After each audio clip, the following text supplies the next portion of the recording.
Good morning. Welcome to Road Life. This is life on the road. This is the experiences in the trucking industry.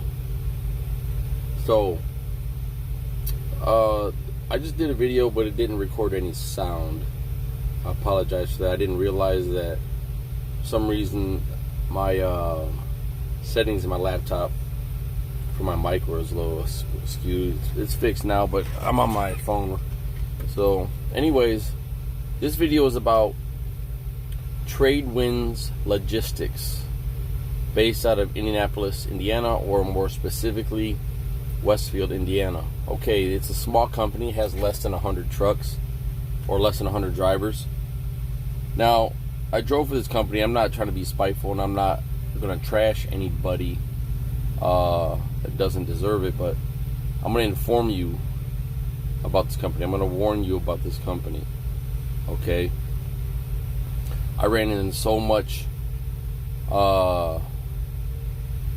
many lies, misleading, how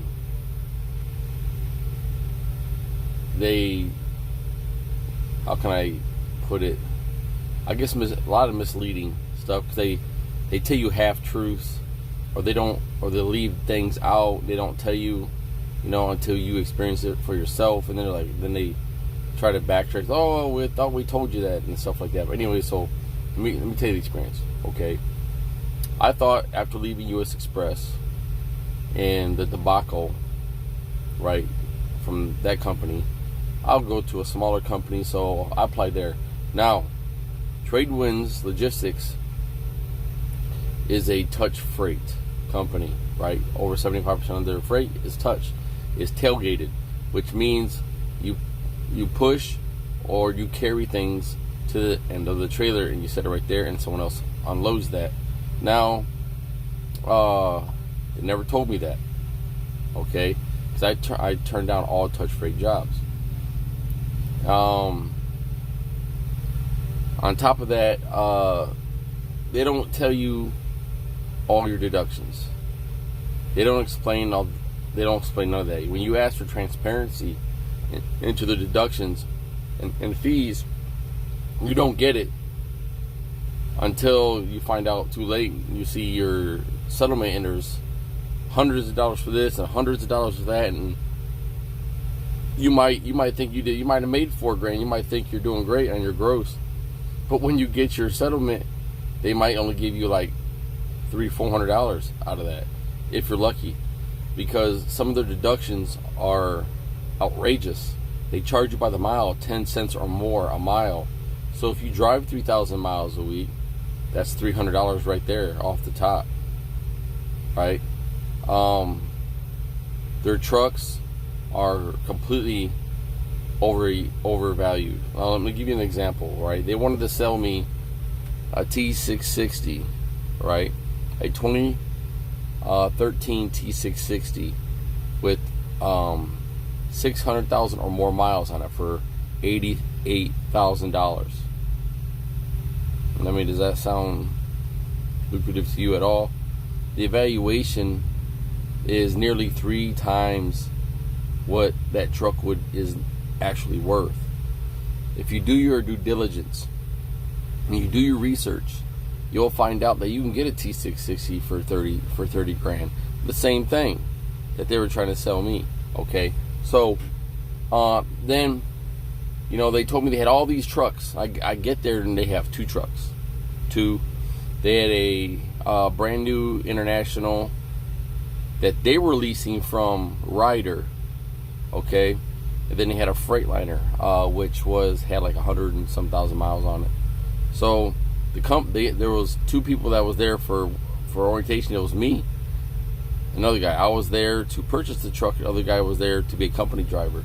So he got the Freightliner. All right. Now, I was not supposed to receive the International. I was supposed to get the Kenworth.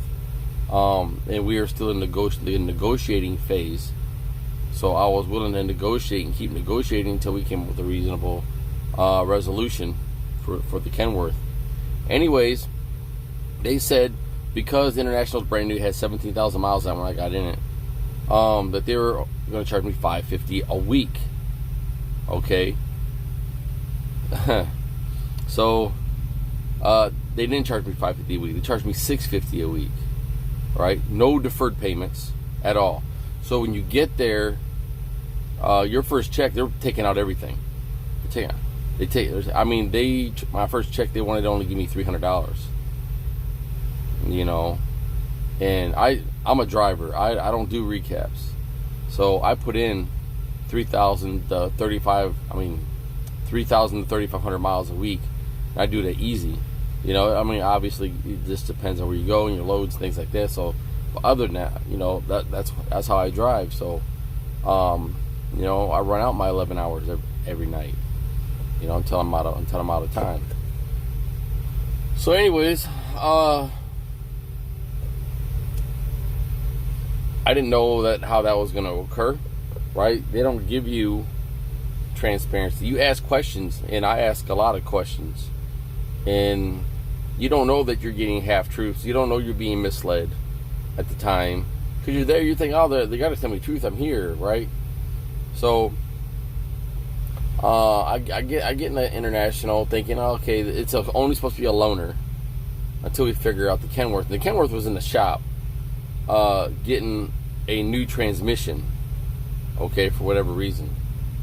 And a slew of other work. I guess whoever was driving it before me jackknifed it and tore one of the fairings off the side of the truck and something else.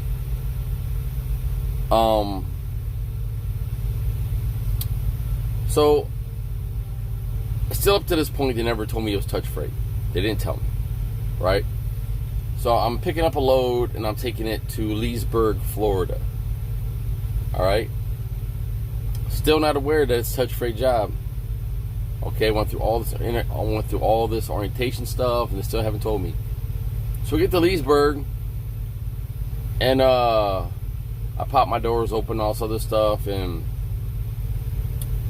lo and behold, I get a call like, "Hey, you're just to let you know, you're tailgating this entire trailer, 53-foot trailer." Okay, I was like, "What do you mean?" Right? They said, well, yeah, you got to push or carry everything in that trailer to the back of the trailer, to the tailgate. I was like, no, I don't touch freight, right? So they was like, well, that's what your job is. Your job is to tailgate. That's what everyone does here. I said, since when? Because you guys never informed me of this. So I get a call back from the recruiter, Misty, and she said, well, I could have swore I told you, you know, I keep notes and things like that, and I don't know where my notes are at, but I'm pretty sure I told you. Well, of course you don't know your notes at. You need to tell me, because I would never accepted the job. I explained to her I turned down all touch freight jobs. And when you're looking for a CDL job, you put yourself out there, you get bombarded. And I'm sure some of you already know this, or most of everyone knows this. You know, the trucking industry is so depleted of drivers. So, but you get bombarded. Emails, texts, phone calls like crazy. You know, and some of those are touch freight jobs, and I don't take them. Because, one, they got to pay you for your labor, not just your mileage, not just your line haul. They got to pay you for your labor. And some of these companies don't pay you for that. So while I'm down there in Leesburg, Florida, when it's 96 degrees, and I gotta push all this stuff. This is cabinetry, bathroom and kitchen cabinetry. That's the main thing of what Tradewinds does. They haul stuff for Medallion, and they haul stuff for Master Brand. I'm not sure who else they haul for, but that's the freight they haul. On top of that, they send you to restricted areas. Now you don't know this place is restricted because you see on the manifest, you see the address. Okay, but I put it in my GPS and I'm gone, right? Well, once you start getting to the end of your destination, you see where you're going. Like, this is a little sketchy, right? And until you start seeing the truck restriction signs, no trucks through, the truck with the circle and the slash through it, all that type of stuff. So you see that, and you're like, well, when you call in, it's like, hey, you guys, I can't deliver to this place. I can't get my truck in there. Well, you got to, because that's your job, right? So that's not the only place. I mean, it's not. I mean, they do that quite a bit, and they're sending you to rural places where these little mom and pop people that have kitchen and cabinetry remodeling in their house or their garage. That's the base of their operation. So they order stuff, and they're telling you when you get there that you have to deliver down this little tiny street that has a big truck restriction sign right there in the corner. Okay, that's your license. So that's another thing. Now, don't get me wrong, they did a couple things to help me out, because I had to go pick up my mother from LA, and they gave me the choice of 2 loads going on it. So I accepted a load, and they facilitated that. That was great. But let me tell you where everything started going downhill. All right, my last load was in Seattle. Now, not Seattle, north of Seattle, over by the Canadian border, by British Columbia, Vancouver. So they gave me a load, bringing me back, okay, which I thought was bringing me back. But see, they were misleading me into doing something, right? They knew would ruin my plans, because I had to go home. That was the plan. My plan, I was going home. I needed to be routed home. So, and I told them, I said, look, I have family emergencies. I have to go home. I have to be home. Right? So they gave me a load. The load went to Arkansas, right there in the little, Ozark Mountain areas where, and again, they set me down restricted roads, because you can't get to this place otherwise. So when we get there, they sent me my next assignment. Right? Now, this is why they sent me here. What I'm about to tell you, this is why they sent me here. They set this all up for me to go to the I-40 Loves right there in North Little Rock. The I-40 Loves, because one of their drivers abandoned not only his truck, but a fully loaded trailer that came from Texas. Okay, he abandoned a fully loaded trailer.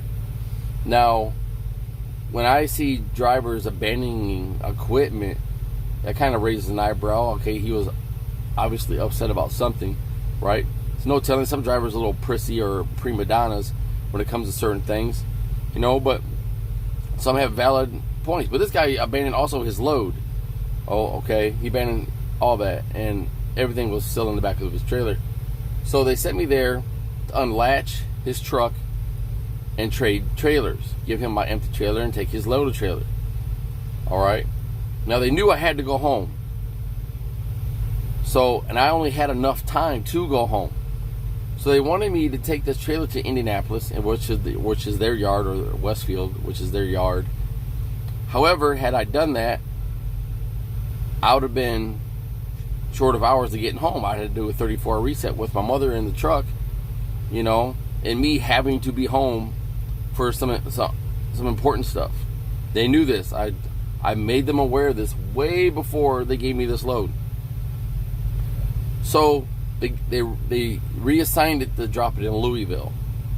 All right, okay, Louisville's on my way home. I can drop it in Louisville and still make it home, because it's on my route going home. Not a problem. So I did that. I dropped it off at Master Brand in Fairasdale, Louisville area. That was the assignment. There was no instructions. There was nothing else. The load was originally supposed to go to Cleveland, Ohio. That was the assignment they sent to the original driver. So I dropped it just as he requested me to, so I can still make it home, and I bobtailed home, right?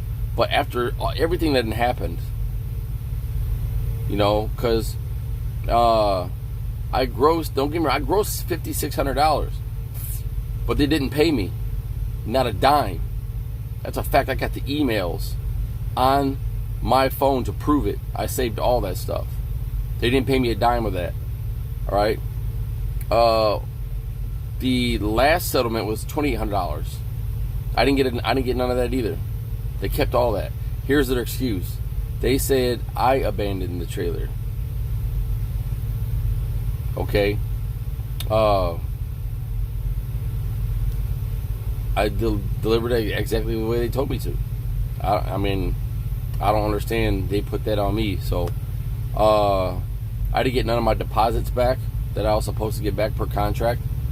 I didn't get none of my settlements.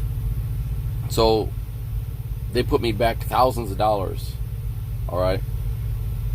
So I'm in the process of getting an attorney and to get what they owe me, because I can prove through the XRS system they used that that trailer was never assigned to me originally to take to Cleveland.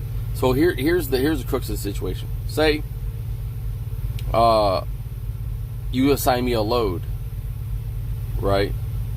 And it's going to Cleveland, Ohio. Why not just take the trailer home with me? You know I'm going home. You know Cleveland, my home is actually on the way to Cleveland. So why not just have me take the trailer home? Which I could have easily done. They know I could do that. I've done it before. Why have me drop it in Louisville when I live 80-some miles east of Louisville, and have me drop it in Louisville? For what? With no instructions otherwise. Okay? So there's the contradiction. All right? Had you wanted me to deliver this load as originally assigned to the original driver, then you would have told me, well, just take the trailer home as soon as your family time is done, or home time is done, then take it up to go deliver it in Cleveland, and we'll get you rescheduled. That's how that was supposed to have happened. If that's how that's what they wanted done, but that's not what they never did.